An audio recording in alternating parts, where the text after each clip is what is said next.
Do it live. I'll write it and we'll do it live. And thing sucks. Playoffs. Don't you know? Pump it up. You got to pump it up. Don't you know? Pump it up. You got to pump it up. Don't you know? Pump it up. You got to pump it up. Don't you know? Pump it up. You got to pump it up. Don't you know? Pump it up. You got to pump it up. Don't you know? Pump it up. You got to pump it up. Don't you know? Pump it up. You got to pump it up. Don't you know? Pump it up. You got to pump it up. Don't you know? Pump it up. You got to pump it up. Don't you know? Pump it up.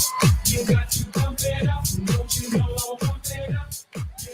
Happy Wednesday. Happy Wednesday. Hello to you, Lydia.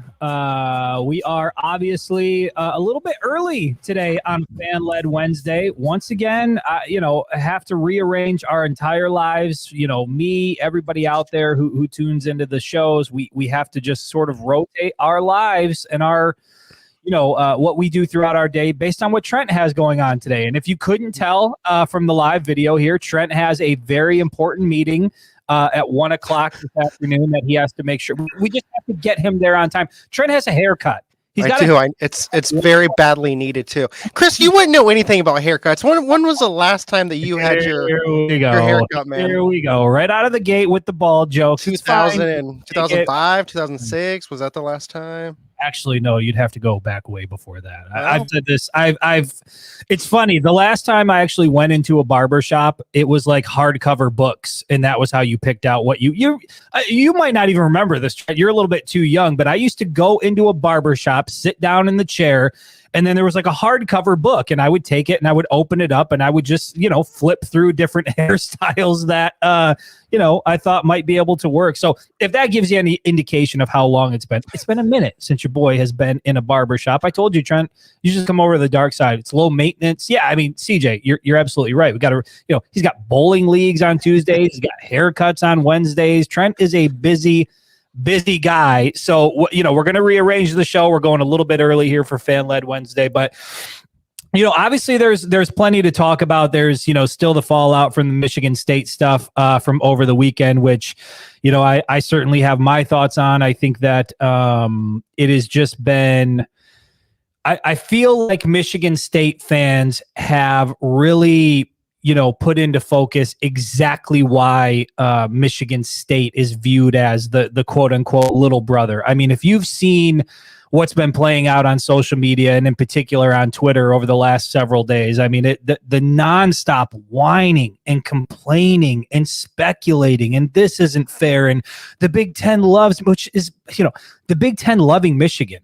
Where were you last year? Did you not see what was going on with the football program in the Big Ten last year? It's just, I thought Ohio State fans were bad, and I still think Ohio State fans are extremely irritating. I think they whine a lot, but dude, they do not hold a candle to Michigan State fans. So obviously we can talk about the Michigan State stuff. The Big Ten issued its official statement yesterday on the post-game dust-up. We have the Bryce Underwood rumors that are circulating, which, a couple of weeks ago, I was like, yeah, whatever. It's not really going to happen. 2 weeks later, I'm sitting here thinking it may be a very realistic possibility that Michigan could reel in the number one overall player in the 2025 class. And certainly that would mean big things for the Michigan football program moving forward. But Trent and I, we view it a little bit differently. We were talking about it yesterday, and Trent, has one sort of stance on it. I have another stance on it, so we'll get into that a little bit. And then obviously the big game this weekend against number one Oregon. Outside of Ohio State, Trent, I don't know if I hope this is accurate because this is what I read, but not since 1991 has Michigan faced a number one ranked team in the Big House other than Ohio State. The last team other than Ohio State that was number one coming into the Big House was 1991 Michigan against Florida State. So anybody who out there who is a fact checker, you can go ahead and check me on that. But it's been a while since we've seen something like this in Ann Arbor, and I think obviously it's going to provide a pretty big opportunity for the Michigan Wolverines to to flip the narrative on this program and on Sharon Moore and this coaching staff and where things are at. So there is a whole host of things that we can talk about. We will wait for the comments or the questions to come in because once again, it is Fan-Led Wednesday. So you guys are going to guide the show. Trent, should we start off with the Michigan State discussion? I mean, we saw the Big Ten come out yesterday, issued its statement. And basically what they had to say was, look, there was nothing conclusive from the video footage that we could see. There will be no further, no further. Action. Yeah, but whatever. I mean, the Big Ten didn't do anything anyway. They didn't step in, but basically the Big Ten isn't going to take any further action than what's already been taken, I think, from the respective teams. So nothing will come of it. Trent, were you surprised by that? Did you expect the Big Ten was going to come in and do something based on what you saw from the postgame? No, not at all. Because obviously we've all seen the video. There is nothing concrete that you can see from that video whatsoever of the giant scrum on the field. You see Michigan State players on one side, you see Michigan players on the other. Obviously, there's a lot of pushing, shoving going on. You see officials and team coaches in the middle trying to break everything up. But there's nothing from that video that you can see that's concrete showing that anybody from either team did anything terribly wrong other than just the pushing and shoving going on. And obviously Michigan State, their athletic director, and he made a call to the Big Ten office trying to hold Michigan to the same standard as he said, as every other team in the conference. And I've seen a few journalists say that Michigan is the Big Ten's favorite son, which I don't understand where these journalists were last season when everything was going on between Jim Harbaugh and Michigan and the Big Ten and NCAA. So that's just wrong. But anyway, no, I wasn't expecting the Big Ten to step in and do anything about it.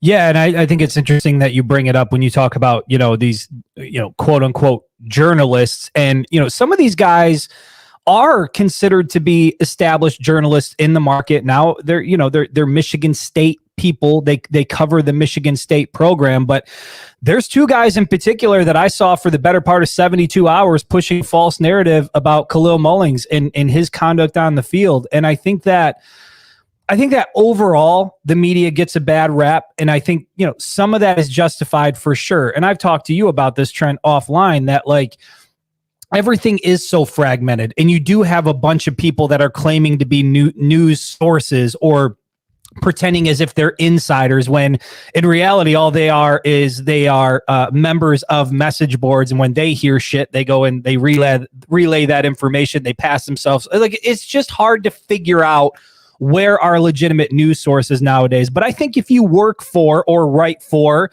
the Detroit Free Press, if you write for the Lansing State Journal or whatever the hell it's called, if you write for publications like that, I would think you would need to hold yourself to a certain standard. But two guys in particular, Chris Solari and Graham Couch, these guys spent the better part of 72 hours accusing Khalil Mullings of committing assault on the football field, saying that Khalil Mullings was stomping on a Michigan State player and or a member of the Michigan State football staff.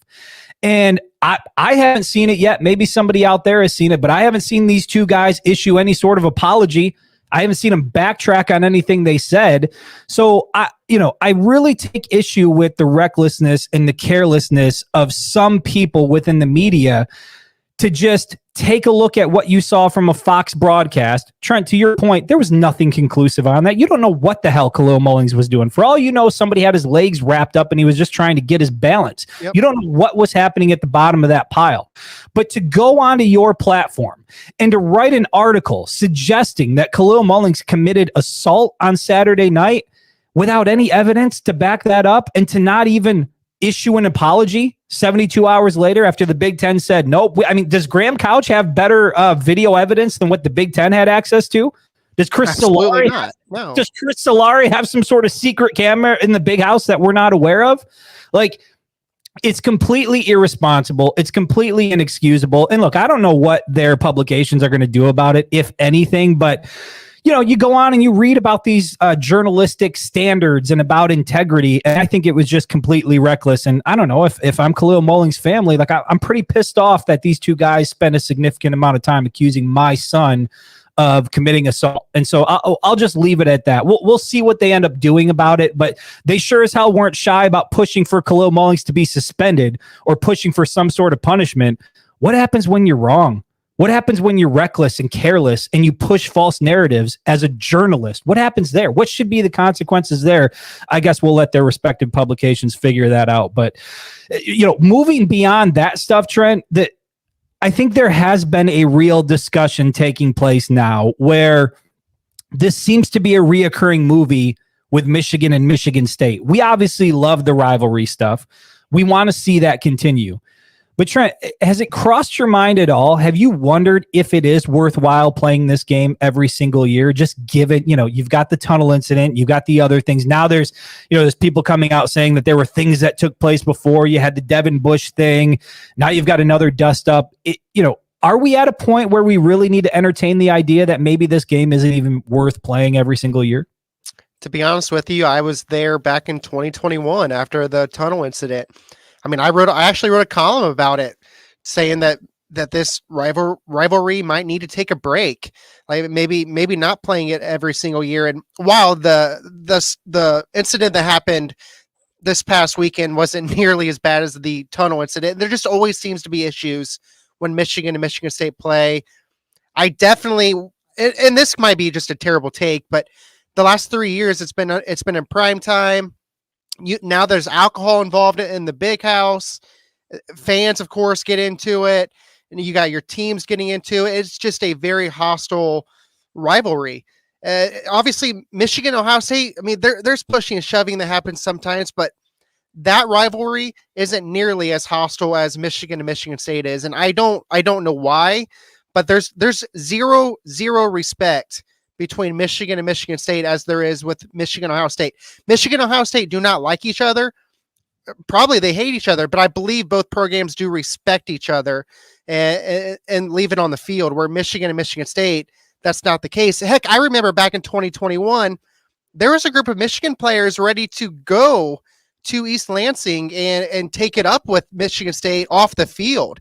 And obviously you don't want any of that crap happening. It actually took a couple of captains to stop it, because they were ready to go. And I mean, at some point in time, man, you might have to look at giving it a break. Yeah, I mean, it sucks to be able to say that, but it's just like, I think you're right. There is certainly a hatred between Michigan and Ohio State, and we can all feel that. And it doesn't mean that, there's not incidents in those games as well, because we've seen issues in the tunnel, pushing and shoving and extracurriculars on the field. But there does seem to be, at the bottom of it all, at the baseline, a certain level of respect given the history of that rivalry and how important it is to college football. I just think when it comes to the rivalry between Michigan and Michigan State, not only do they not like each other, but there is no respect. Like, that is like pure hatred without the respect at the baseline. And I think when you don't have that as a baseline, it can often carry over into some of the things we've seen play out. And it's just not fun. Like, it's not enjoyable talking about this same shit after I mean, these two teams, unless something crazy happens, neither one of these teams are going to be playing for a conference championship. Neither one of these teams are going to be in the college football playoff. And yet here we are spending a chunk of the week talking about Michigan State as if they're even relevant. And the only reason we're having that conversation is because, once again, there's a post-game issue. Now, I'm not going to go into who started it and why it became a thing, but I'll just say, as somebody who wants to see that game continue to be played year after year, at some point, this is on the players. And if you can't find a way to approach it better, then I think maybe it is worth taking a couple years, take a season, take 2 seasons off, whatever it's going to take, until you guys can decide that, this doesn't have to be a part of the game. I thought it was really interesting, man. I saw a video online, and it was Alex Orji and Davis Warren celebrating after the game was over. And you can see Alex Orji, he embraces Davis Warren, and then Orji turns around. I think M Live shared the video. Somebody with a cell phone on the field. Alex Orji turns around, and he looks across the field, and he can see this happening. And the look of disappointment on Alex, like, it's not just fans who are disappointed and fed up and angry with it, or people of the, members of the coaching staff. Like, some of the players are too. You could just see the deflated in his face. It was like, why are we doing this again? Here we go again with Michigan State. And so I don't know what the solution is at this point, other than maybe you just take a couple years off, because it just seems to be the same repetitive thing between Michigan State. Which, of course, I mean, in the grand scheme of things, that's not going to happen. I mean, the Big Ten, they want Michigan State to play every year. Heck, we want Michigan and Michigan State to play every year. It's a huge game, but at the same time, like, this stuff has got to stop. And I mean, I don't know how it stops until it just doesn't get played, because there's definitely there's a heated element to this game, and it carries over to after the clock hits zero. It's happened now twice in 3 years, and I mean, I don't see it slowing down at this point in time, because the players keep playing every year, right? I mean, you're going to have the same players playing for Michigan next year. Michigan State's going to have the same players playing, and it just keeps carrying over. Yeah, and Jonathan Smith having his Mark D'Antonio moment. I'm not going to forget this one. I can tell you that. This sort of thing, like, it just, I don't know, man. I don't know what the solution is. I think what you said was pretty spot on. I think it's the same type of heated rivalry as it is with Ohio State, but you don't have that level of respect. Like, there is no respect between Michigan State. It is pure hatred, and it often spills over into, some ugly incidents. So, fortunately, nothing is going to come from it. Both teams can move on. And to be quite honest, all the whining and crying and complaining you've seen from Michigan State fans over the last several days, that's not happening if Paul Bunyan is back in East Lansing. Like, let's be real about what that anger is really about. It's about losing a football game they thought they were going to win, because Michigan's in a down year. Michigan does not have a great football team this year. They thought they were going to come into the big house, get the win. They didn't do it. And when it didn't happen, the alternative was, all right, let's start some shit. And then let's spend the next week complaining about it. And then let's hope the Big Ten can come in and punish Michigan. And it's just, it's the same repetitive thing over. And look, whether you're Ohio State or you're Michigan State, stop relying on the Big Ten to come and save you from Michigan. Like, take care of it on the field. If you can't deal with it on the field, stop crying and whining about it every single year. Just get better, come back, and hope you can win. But this constant need to cry and whine and complain about every damn thing, like, just take the L and move on. And if you're a journalist covering this, be better. Let's go to, I got to imagine we've got some comments and some questions. And Rico from the this is insulting here, Rico. Media deserves all criticism they receive. Look, Trent and I are loosely considered part of that media. We are credentialed members of the Michigan media here. I don't know. Do we deserve criticism? Maybe. I mean, I think you probably do at some point, but me, like, I don't think I ever do. I think I'm pretty spot on with my takes. Trent's just an innocent guy who likes to get haircuts and bowl in his free time. I mean, there's nothing wrong with that. It's salt of the earth type guy. Let's go through some more of these comments here. I saw one from Mika. I want to go back up because it is talking about the Bryce Underwood stuff. Mika Johnson from the Facebook page. He says, how much better is Underwood compared to Jaden Davis in high school? I watched the state championship last year and I thought he was outplayed by the opposing QB.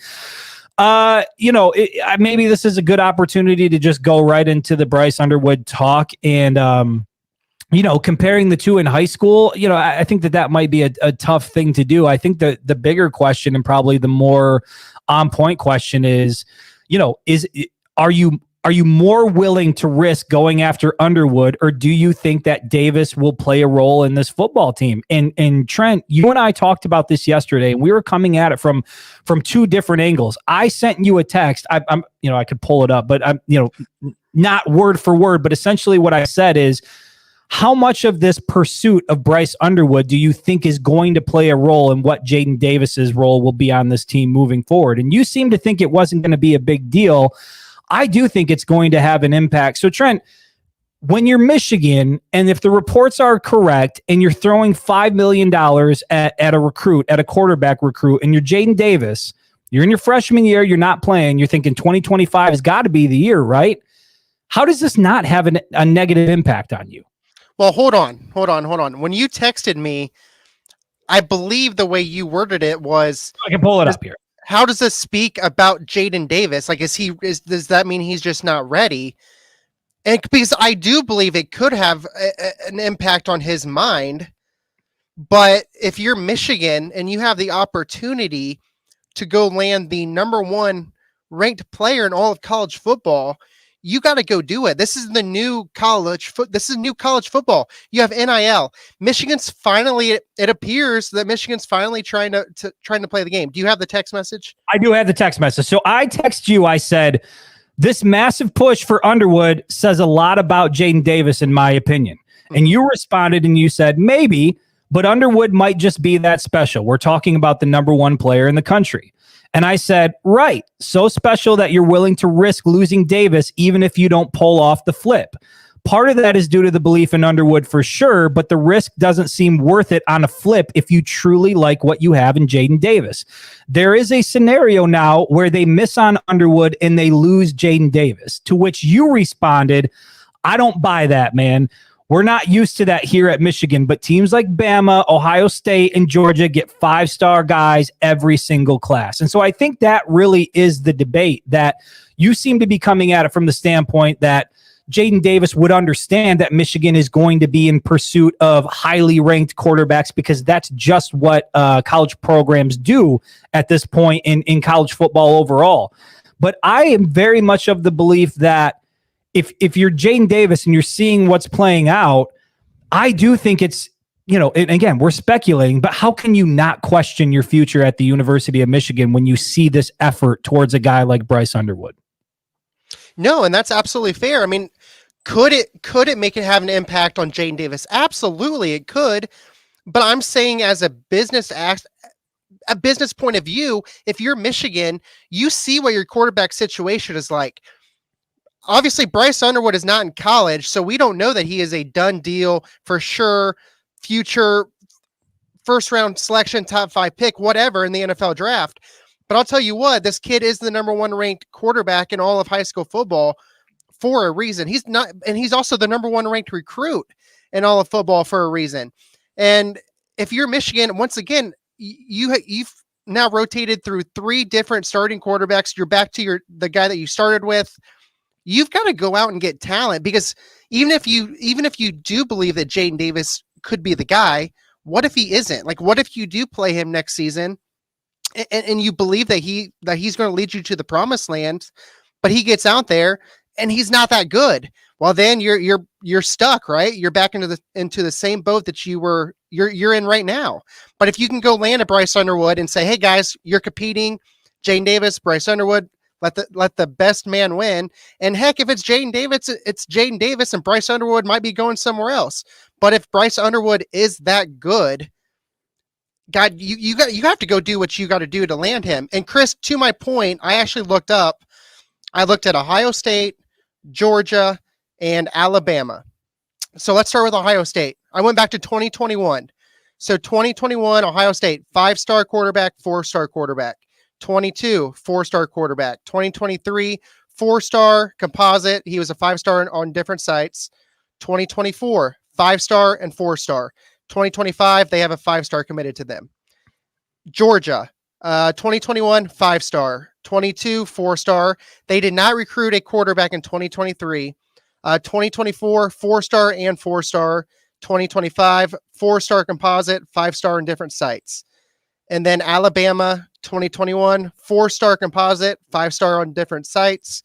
22, 5-star. 2023, 4-star, 4-star, and 4-star. They had 3 quarterback commits. 2024, 4-star, and then 2025, they have a 5-star committed to them. So all I'm saying is these top-end programs, every single year, they're bringing in top-notch guys, and you can't be afraid of competition. Like, this is Michigan. We're not used to seeing that, right? We're not used to Michigan going out and landing these borderline 5-star quarterbacks every single year. But I think if you want to compete with the best of the best, you've got to start getting used to it. That I will agree with. I think that if you want to compete at a high level, you have to be willing to do that. But to your point, this is so out of character for Michigan. Again, assuming that the reports are true and that there is a $5 million package that's on the table for a guy like Bryce Underwood, this is very out of character for the University of Michigan. And it is very counter to what we were told about NIL at the University of Michigan and what the philosophy was going to be, at least while Jim Harbaugh was in town, which was, we are not going to pay you out of the portal. We are not going to pay to get guys out of the recruiting trail. Once you commit to Michigan, there will be opportunities here for you to earn NIL money but we're not going to pay you just simply to get you here. This is a vast departure from that. And so if you're a guy like Jaden Davis, I don't know what NIL promises were made to him, but I don't think Michigan paid $5 million to get him out of the recruiting trail. And I also don't think Bryce Underwood is the guy who's going to come to a program like Michigan and be okay with sitting. I mean, does he sit as a true freshman? Maybe. But is Bryce Underwood going to sit as a sophomore? I don't see any scenario where that's the case. So if you're Jaden Davis and you're in Schembechler right now, and you see Michigan pushing a $5 million, again, assuming reports are true, pushing a $5 million deal out to a 5-star quarterback recruit that you know damn well is not going to come here to sit. If you're Jaden Davis, you maybe have a 1-year window. And that's assuming you even earn the starting job in 2025. I don't think there's any indication right now that is that a guarantee? I mean, Michigan could go out into the portal and find a veteran who might beat out Jaden Davis. Jaden Davis is a big unknown to me. But if you throw $5 million at Bryce Underwood, that to me signals if you're the University of Michigan, you are going all in on this guy. He is going to be your guy. There's no question about it. And so when it comes to a guy like Jaden Davis, I think that's where I was coming from when I said, what does that say about Jaden Davis? If you're Michigan, you are willing to risk that because you believe so much in Bryce Underwood. Is that a knock on necessarily Jaden Davis, or is that just really a testament to how much you think about Bryce Underwood?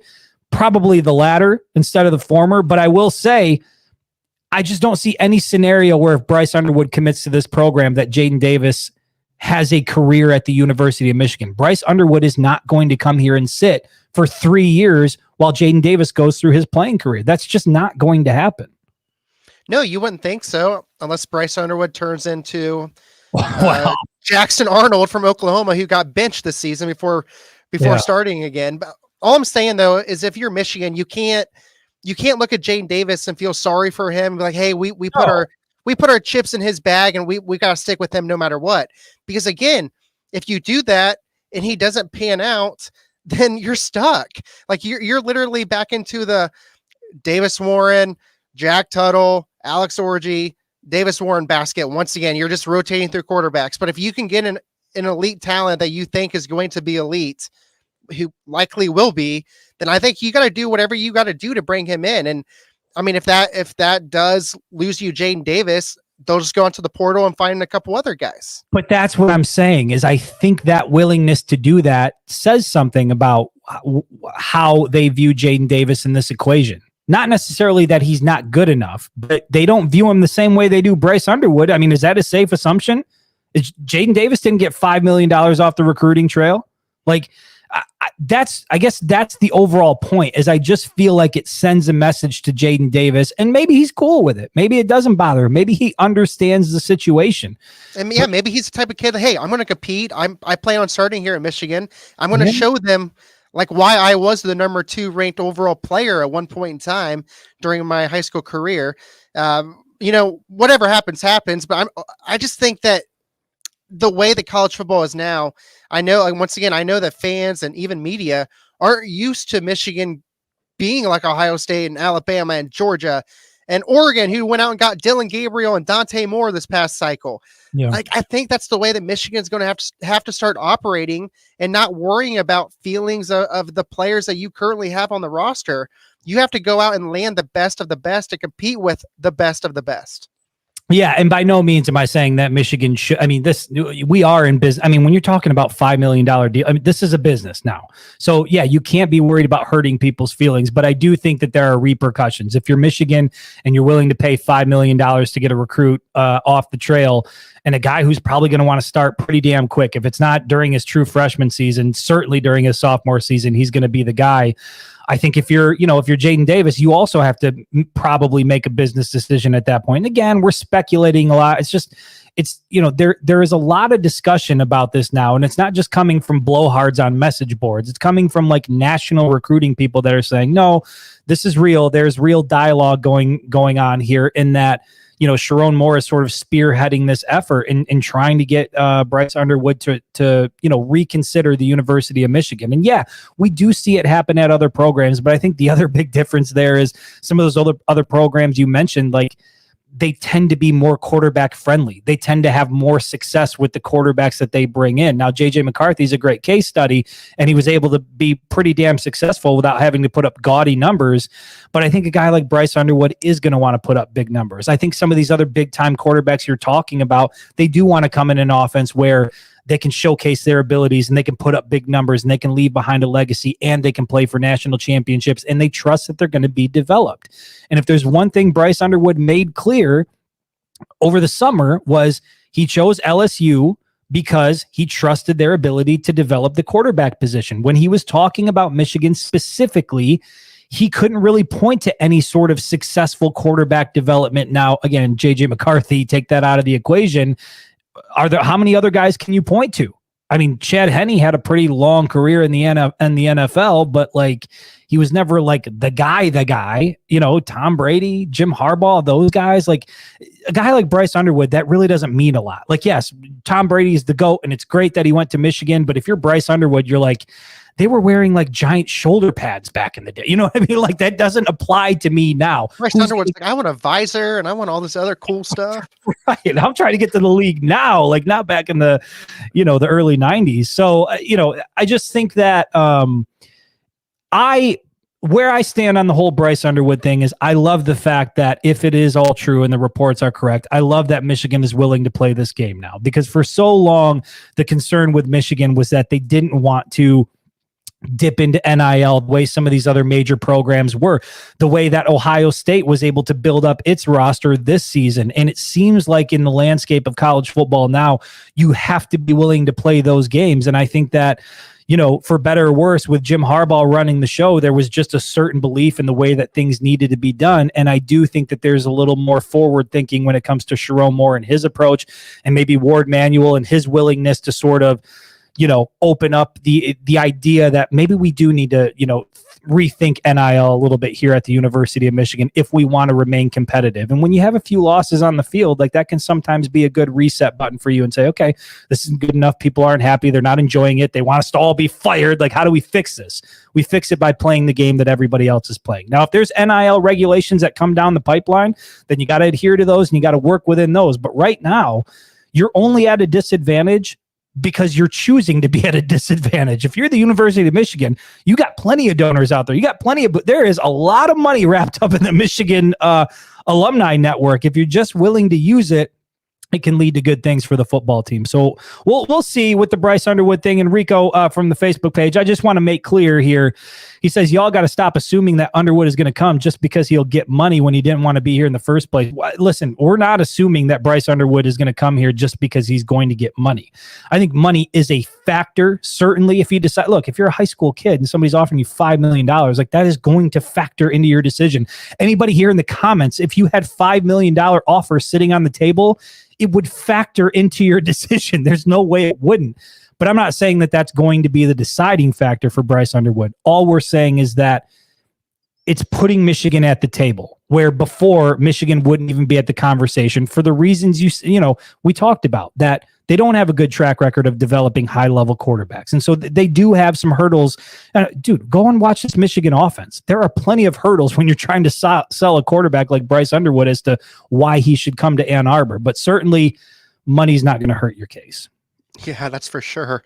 And I just want to say, I do think that Jaden Davis will be a good college quarterback. And if he is around at Michigan and they don't get Bryce Underwood, I still think Michigan's going to go to the portal and at least bring in one guy, if not more, to fill in this quarterback room, add competition.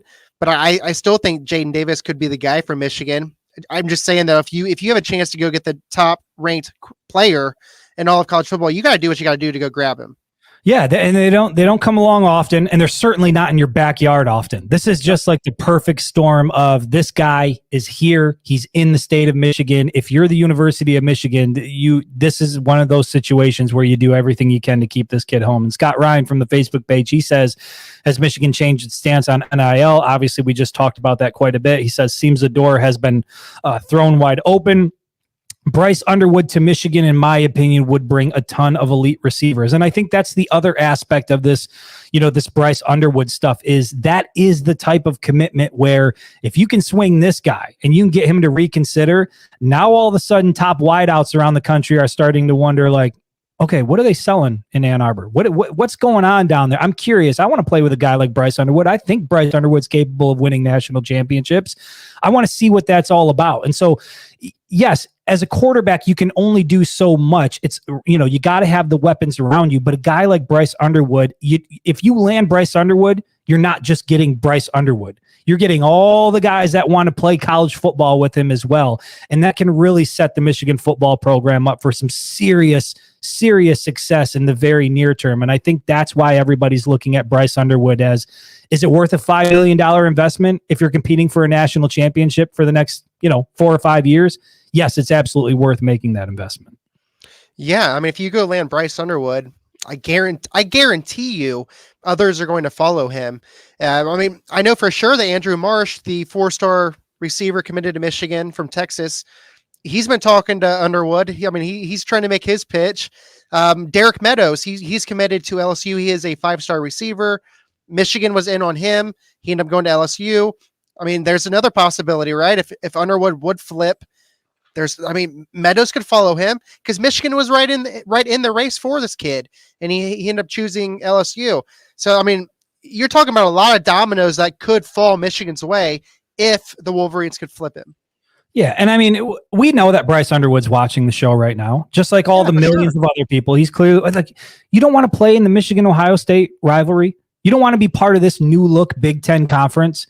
There's so many opportunities here if you decide to stay home and be the hometown hero and be a part of the University of Michigan. I just think, like, yeah, you can go down to LSU and you can get the bag and you can probably put up big numbers and you can have a good college career down there. But to me, and again, I'm biased because I'm a Michigan fan and I'm living here in Ann Arbor, the story is so much more interesting if you flip and decide to stay home and write that script in Ann Arbor. So we'll see what he decides to do. Joe from the Facebook page, he says, who says he didn't want to come to begin with, referring to Bryce Underwood? That's an easy question, Joe. Bryce Underwood said that. Bryce Underwood made that clear in a sit-down interview that he was asked specifically, why not Michigan? And he basically, he pointed to the lack of quarterback development. Like he ran through the list of quarterbacks at LSU and he's like, and then you got Michigan, and you go through, and he sort of hesitated and he didn't say anything. And what he was really saying is you can't really point to any sort of quarterback development at the University of Michigan. And I think that, even if you're the biggest Michigan fan out there, you get it. Look at the string of quarterbacks that Ohio State has had versus the string of quarterbacks that Michigan has had. You take J.J. McCarthy out of the equation, it's pretty stark contrast between what's going on in Columbus and what's going on in Ann Arbor. And I think if you're Bryce Underwood, that's a valid concern. Are they going to put me in the best position to succeed? And I'll say this, $5 million can certainly help, but that's not going to be the only thing. Whatever it is they're selling, whatever it is they're pitching to get a guy like Andrew Marsh, high 4-star wide receiver, to want to come and play in this offense, whatever they're pitching to Bryce Underwood, it's got to be far above and beyond what we're seeing play out on Saturdays. And I do wonder that, Trent, like, do you think we are looking at a potential transformation on the Michigan offense from, this ground and pound smash mouth football? I don't think they're ever going to completely get away from that. But if you are Andrew Marsh, if you are Bryce Underwood, you cannot possibly be committing to this offensive style that we've seen, right? Yeah, I would have to think that's what they're pitching at least. If you're trying to go get Bryce Underwood, obviously the money does talk, but he also wants to come into a situation where he's going to thrive and that he can put up the numbers that he wants to put up, possibly win the Heisman Trophy, be a top 5 draft pick. And in order to do that in today's college football, you got to have the stats. And I would have to believe that the Michigan coaching staff is pitching, hey, we're going to change our offense for you. You come here. We're going to center the whole offense around you. We're not going to have Donovan Edwards. We're not going to have Kalel Mullings anymore.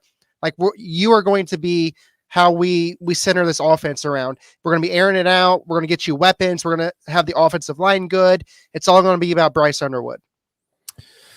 Yeah, it would be And I should talk to the guy. Like, I feel like I could possibly sway him with that speech. Well, go get your hair cut, go bowl a 300, and then go recruit Bryce Underwood. I mean, jack of all trades over here. Trent Noop. Let's keep going through some of the comments here because I'm at 11:59 right now. Dude, you're just terrible. I am way behind. We're still talking about haircuts. Y'all been live for 17 minutes, or did you just start? Yes, Matt, in case you missed the beginning of the show, we did start early to accommodate Trent's haircut that he has at 1 o'clock. It's a professional outfit that we're running here. It's at 1:15. I need to be done by 1 o'clock, Chris. So Scott, good to see you as well. Always. I just want to go through some of these. We got a lot of comments in here. Doesn't the Bryce Underwood talk put pressure on Davis to take reps this year? Yeah, okay. Fair question. I mean, Bryce Underwood seems to be, look, regardless of whether or not you want to keep talking about it, we know that it's a talking point because we can see analytics and people want to talk about Bryce Underwood right now. There is now, we talked about this after the Michigan State game, that with the remaining games left on the schedule, including if Michigan becomes bowl eligible, Jaden Davis is now at a point where he could appear and play in every single game for the remainder of the regular season and not burn his red shirt. Do you think all this sort of Bryce Underwood rumor talk, $5 million, will he come, will he not come? Does that maybe change Jaden Davis and his approach, maybe his family's approach, maybe whatever agreement was in place? Is he more eager to get on the field now and showcase what he can do? Or is it all the more reason to shut it down? No, I think that there's definitely more intrigue now of wanting to see Jaden Davis. And because obviously the Michigan fan base, they're well aware that Michigan's trying to go get Bryce Underwood. And like you brought up, like, what does that say about Jaden Davis? So if you do see him and he's just okay or not very good, then it's like, okay, now we see why Michigan wants to go out and get Bryce Underwood. But if he comes in and he plays lights out, then it's like, hey, I mean, if we don't get Bryce Underwood, I think we're in great hands with Jaden Davis type of situation. But like I said before, I think that Michigan won't put Jaden Davis in the game unless they're completely out of the picture. That you got Oregon this week. You're obviously going to continue rolling out Davis Warren and Alex Orji in hopes of somehow upsetting the top ranked team in the country. But maybe if you lose that game, then you possibly look into at least one game, maybe Northwestern, putting Jaden Davis into the game. Yeah, and again, we saw it with J.J. McCarthy during his freshman season. He didn't get every single rep, but he was able to come in and make some plays and get his feet wet. I don't think it's an unreasonable ask to expect that from a guy like Jaden Davis as well. Jared Johnson, good to see you from the Facebook page. He says Quinn Ewers was number 1 and rated higher than Bryce Underwood. He's about to be on the bench behind Arch Manning. Yeah, look, that is one of those unique situations where you've got an elite quarterback behind who I would say is a borderline elite quarterback in Quinn Ewers. We all got to see him up close and personal when Texas came to Ann Arbor in week 2. Quinn Ewers, if Quinn Ewers is the starting quarterback on this Michigan football team, Trent, what do you think the record is right now? If Quinn Ewers is the starting quarterback? Correct. Oh, man, I think that they win every game, but maybe Texas, maybe. So you're looking at, 7-1 probably entering this weekend? Yeah, so yes, Arch Manning, ceiling as high as it can possibly be. We, expect big things there, but Quinn Ewers is still an elite quarterback. This guy is, he is a borderline program changing type quarterback. And so I think if you can get a guy like that on your roster, like I don't know that Jaden Davis is a Quinn Ewers type guy. My gut, I'm more inclined to think not. And I think if you're Michigan, that's why you're trying to make the big investment into a guy like Bryce Underwood that you're trying to make. But there are no sure things when it comes to recruiting and how much you're going to pay and what you're going to. I mean, ask Ohio State about Quinn Ewers and how much of a sure thing that is. The only thing we know for sure about that, at least Quinn Ewers, did he have the mullet at Texas? Did he get rid of it when he went down? No, he had it, I believe, year 1. I believe. I think it was this year they changed it. That was egregious. That was offensive. Let's see here. Joey from the Facebook page, and I'm not reading these, so I hope. Okay, so Joey from the Facebook page says, LOL, Jaden Davis told the coaches he didn't want to play. They have no loyalty from him. Why should they be loyal to him? Yeah, I don't know, man. That's, again, that's a lot of speculation. It's weird to me that, and they shouldn't. Like, why would his family make a statement? Why would Jaden Davis make a statement? I think the best thing to do is, just let people talk, whatever they think, let them think it. And, you sort of go about your business regardless. But it has become such a big talking point about Jaden Davis and this promise and what was there and what isn't there. And, I'm not going to speculate on it. And I wouldn't say that Jaden Davis has no loyalty to the University of Michigan. I just think there was maybe some conversation that took place there that we're not privy to. And until somebody from Jaden Davis's camp sheds light on it, Sharon Moore specifically said he wasn't going to talk about it. And so if it's coming from a message board or an insider, I don't give a shit. Until I hear it from his parents, until I hear it from Sharon Moore, I'm not giving it any credibility. That's just where I'm at. And I think the reputations in this market warrant that. I agree. And then, just maybe he's just not ready to play here at Michigan. I feel like there might be a little bias in this comment. We have Dana Noop from the Facebook page. It's a familiar last name. She says, can someone put this Trent guy on the coaching staff? Yeah, I mean, we know that Sharon Moore watches every single show. Yeah. He's conveyed that to us. I'm sure he's watching and evaluating Trent's analysis, and that I'm trying to work my way up to quarterbacks coach and try to elevate this team a little bit. You're part of the Bryce Underwood package. There's no doubt about it. Matthew, if you give Underwood $5 million and you get, look, there's no guarantee. You can offer a guy $20 million. There's no guarantee that injuries are going to be off the table. And if Jaden Davis, so here's the question. He says, what if you give Underwood $5 million and he gets injured? Then what? And if Jaden Davis leaves, are we back to square one with no QB? I think that kind of goes in line with what I was saying to Trent, where you are sort of, because you're willing to make this investment, you are putting yourself at risk. If Jaden Davis decides to take it a certain way and says, okay, my future isn't here at the University of Michigan, they clearly have more belief in this other guy, I'm going to explore other options as well.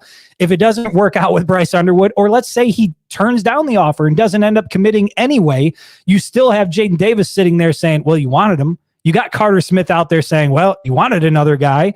And these guys are, they're also human. We understand it's a business. We get that, but they're also human. And you got to feel a certain type of way about that. Like there is a certain level of risk. There's no question about it. Yeah, definitely. And I've said this many times before, but it all comes down to the mindset of the player. Like if Jaden Davis is all about competing and trying to show that he's the best, then I really don't think it's going to phase him a whole lot, because he probably understands what college football is about.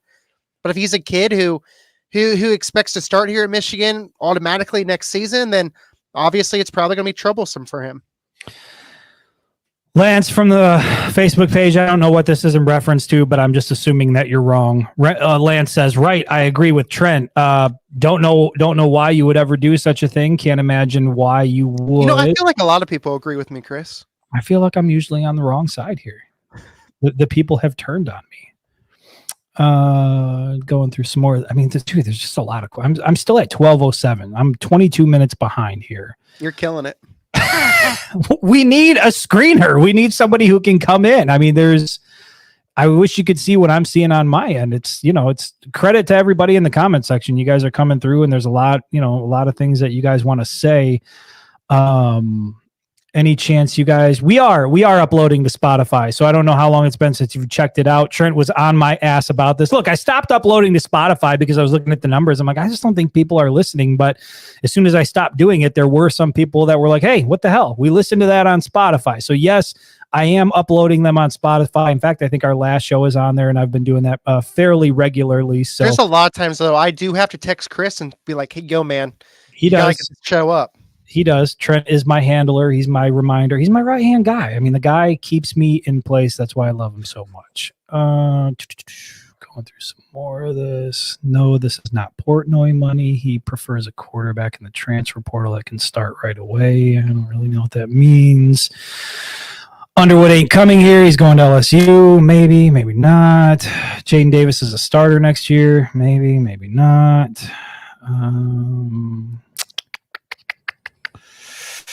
I'm not seeing a lot of questions in here. I'm seeing a lot of comments. We need like some elevator music. I'm at 12:16 here, so I'm about 15 minutes behind. Here's a fair question. Shem, always coming through with a good question from the Facebook page. He asks, does the fact that no one actually knows about the NOA affect Underwood's decision? So basically what he's asking is, does the NCAA investigation with the whole sign stealing bullshit, like how much of that is having an effect on Bryce Underwood's decision? Again, that would be speculative. I have no idea what's going into that. I would assume that if you're Bryce Underwood and you're talking about $5 million deals and flipping and your future and all this, those conversations are taking place between Sharon Moore, Bryce Underwood, his family, just as they are with every single other recruit that's trying to figure out, is Michigan the place for me? How is this potentially going to factor into my future? Is it something that I'm going to have to worry about? So, yeah, I mean, I certainly there is a level of uncertainty there, unless you follow like the jackasses over at Buckeye Scoop who have been shouting about the hammer coming. They know exactly what's happening over there. Jesus Christ. It goes back to what I said before, like how terrible media is now. Like you've got those guys out there that are guiding a certain segment of Ohio State's fan base, as if these guys know what the hell they're talking about, or if they're a reliable source. It's like a Justin Spiro for Michigan State, or a Yoder for Michigan. Like if you're following these assholes, like that's on you. Like, but you're also part of the problem. You're the reason why media looks the way it does, because you follow assholes like that whose entire existence is just to get a rise out of people, and it works. Apparently, it pays the bills.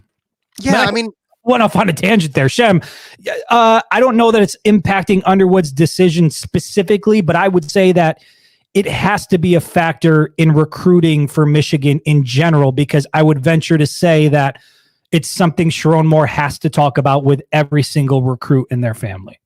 Yeah, and that's what I was going to say. Like, while none of us know exactly what's going on with this NOA and what exactly that Michigan's going to respond and how the NCAA is then going to respond back, but that Sharon Moore is talking to these recruits and letting them know what they think is going to happen and so on and so forth, which the way Michigan is recruiting right now and trending for some of these prospects, they're trending to flip nearly a 5-star Shamari Earls from Georgia, the cornerback.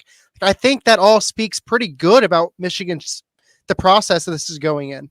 Yeah, agreed. And Scott Patton from the Facebook page again, he says, will Carter Smith stay committed if Bryce Underwood comes? I don't, you got Jaden Davis there. You got Bryce Underwood coming in. If you're Carter Smith, like, yes, there is something to that whole idea of like, if you're a competitor, come in and compete. But there's also the reality of like, where do I fit into this equation? If you're Carter Smith, Trent, what are you thinking? If Bryce Underwood comes, are you staying committed? Are you staying the course? Are you coming to Michigan? Or are you starting to, if Bryce Underwood commits, I'm going to look elsewhere.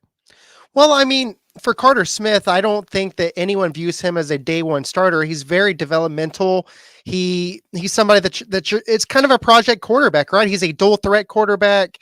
He's a good runner. He has some issues with mechanics. And I think that's something that Michigan, when they did recruit him, you're hoping that Jaden Davis is going to be your guy for 3 or 4 years. And then you also have Brady Hart coming in the year after, who could end up being a 5-star quarterback when it's all said and done.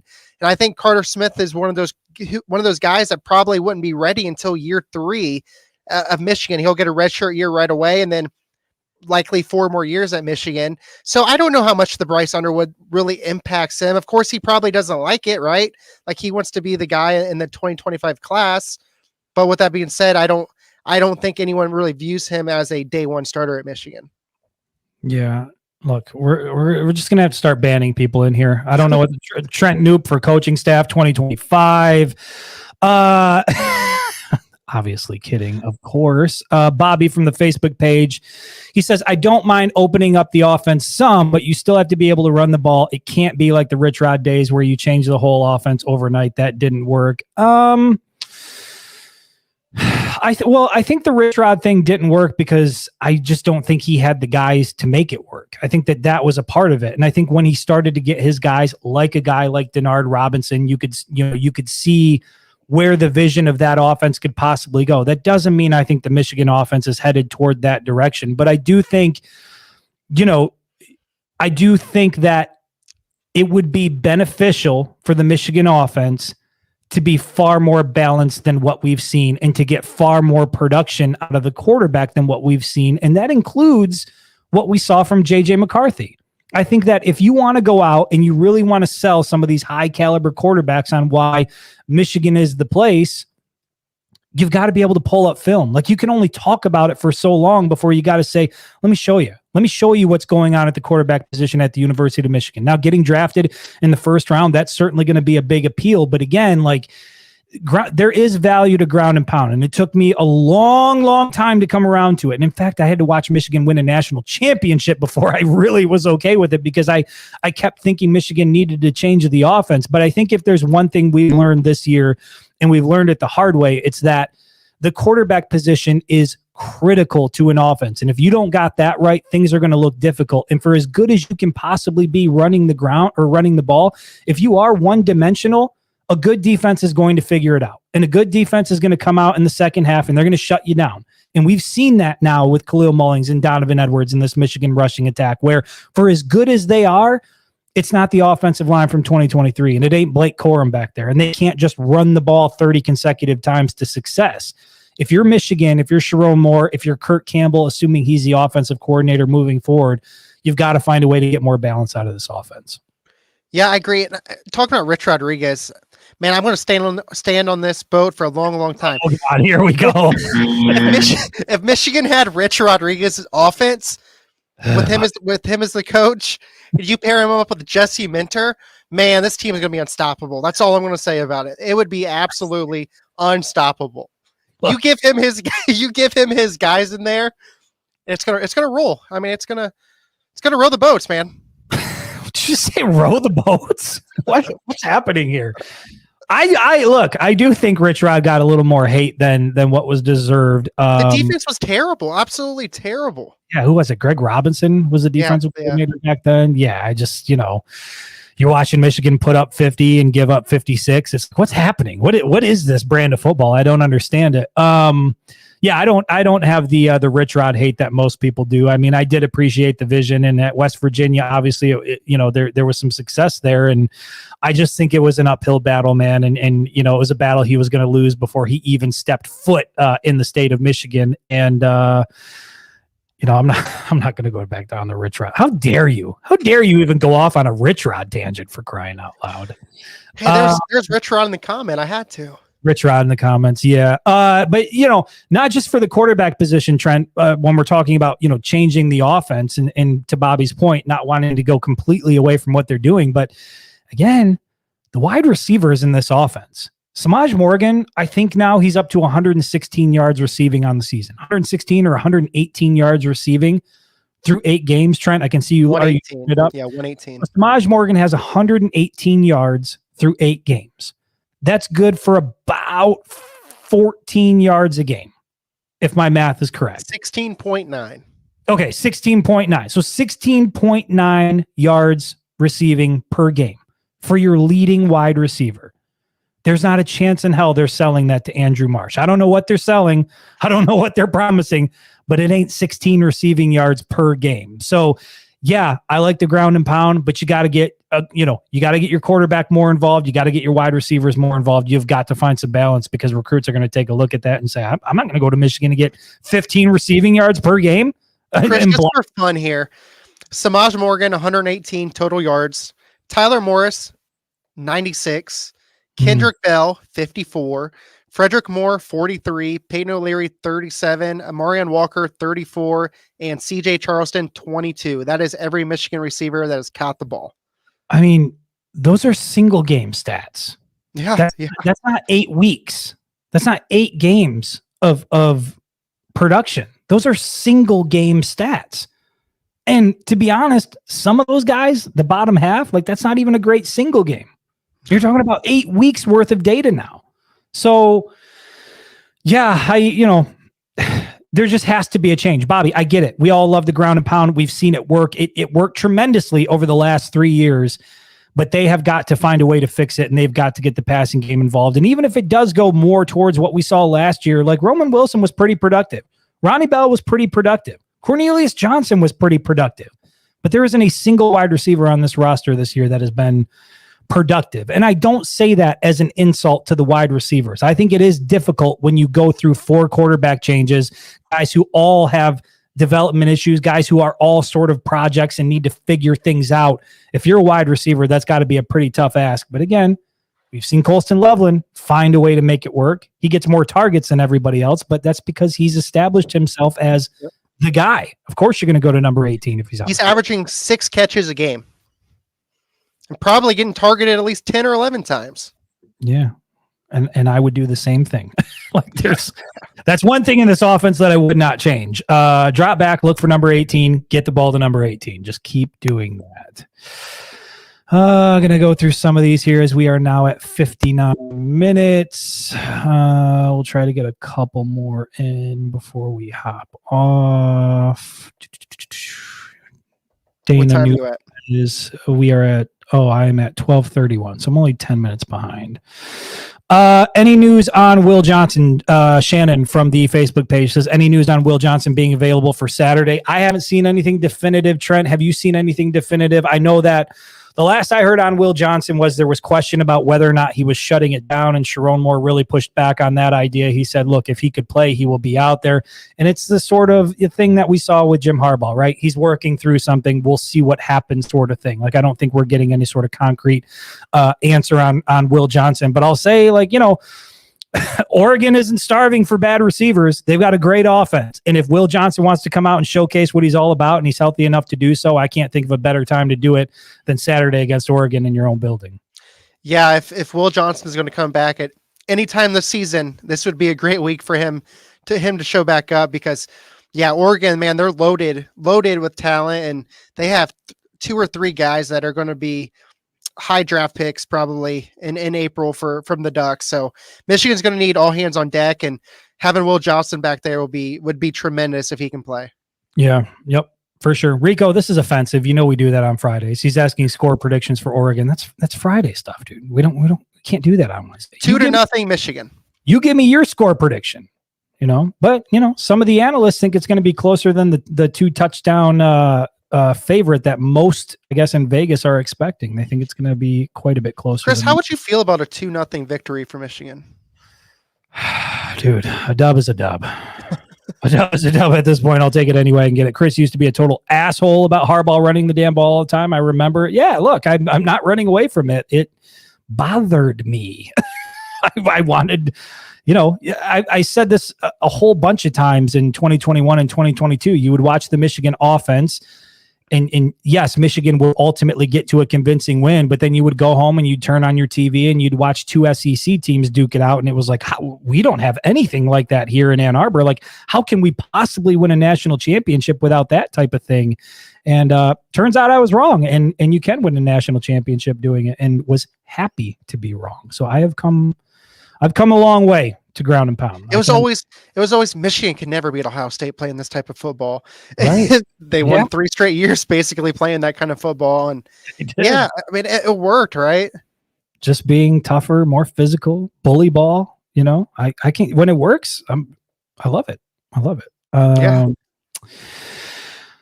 All right, I think we've reached the end here. We got a lot of comments here. Michigan needs to get defensive line pressure like in the USC game. Would completely agree. They had 23 pressures against Michigan State, so do that again. I think you're looking good in that category. Yeah, do that. You can get Josiah Stewart to go off and have that type of impact. Again, you're going to need the best you can get out of your front 4 with Mason Graham, Kenneth Grant, Josiah Stewart, Derek Moore. And then you're going to hope that your secondary can hold up. That is really going to be the biggest test for this Michigan defense. I think the linebackers will be all right. I think that they can play up to the challenge. I know that Michigan's front 4 can play up to the challenge. Can this secondary keep up with Oregon's wide receivers? That's really where the battle is going to be won or lost. I think Michigan's going to get pressure on Dylan Gabriel, but Dylan Gabriel isn't a freshman, inexperienced quarterback. He knows what to do. He knows how to maneuver in the pocket, and he knows how to get the ball downfield. And if you're Jair Hill or you're Makari Page or you're Zeke Berry and you're out of position, Oregon's going to make you pay for it. And it might be 21-0 by halftime. So you really, really got to play strong on the back end, and that's obviously going to be the biggest challenge for the Michigan Wolverines. Trent, we're 12:45 here. You got to go get your locks primed and primmed and trimmed and whatever else you do in those barber shops. Yeah, you wouldn't know. I wouldn't know. We will be back on Friday to talk about Oregon, game predictions, how we see it playing out. But I do appreciate all you guys for jumping in the comments here on a Wednesday afternoon, my favorite show of the week. But we will be back Friday, game predictions, preview Oregon, playoffs, maybe playoffs. We'll see. We'll talk about it on Friday.